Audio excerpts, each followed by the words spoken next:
Hey guys, it's Jack Adams here from class. I'm just going to be talking about how politics have now really taken over much of the nonprofit sector.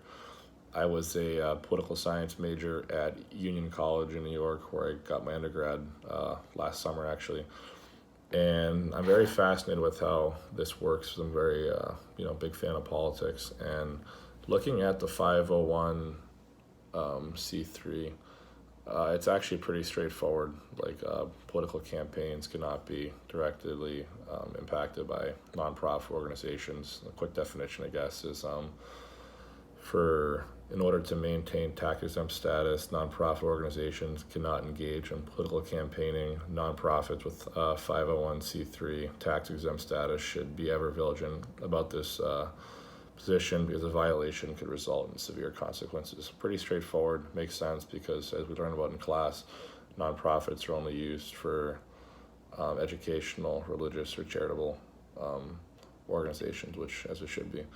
But I read an article on nonprofitquarterly.org. I don't really know how to share that because I'm on my phone right now. Sorry for the technological limits, but this lady, Melanie Sloan, wrote a very good article, like I said, and she really touches on how politicians abuse the 501c4 nonprofit rules, and she says like the IRS is a much more difficult job, like tracking how the political campaigns are impacted.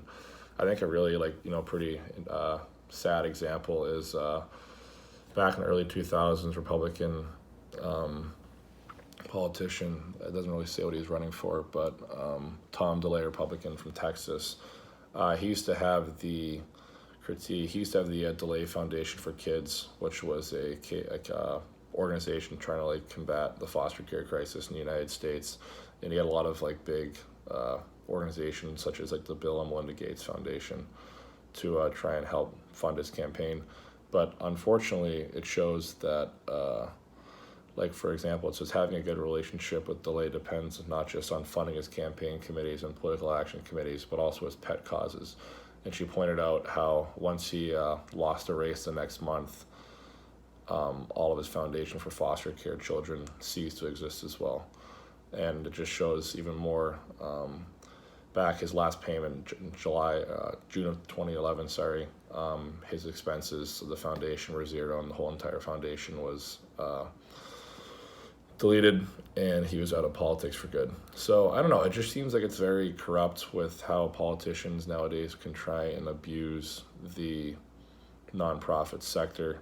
Other politicians such as like Orrin Hatch, Jim Bunning, Bobby Jindal, and many of the Gregory Meeks from New York, so on and so on and so on. But I don't know, it just doesn't really seem like there's much rules going on that the IRS can enforce because they're technically not supposed to do much, I guess, in this field. But I think it's more of a conversation for the class to have. Do you guys think that politics in general should be involved in nonprofit?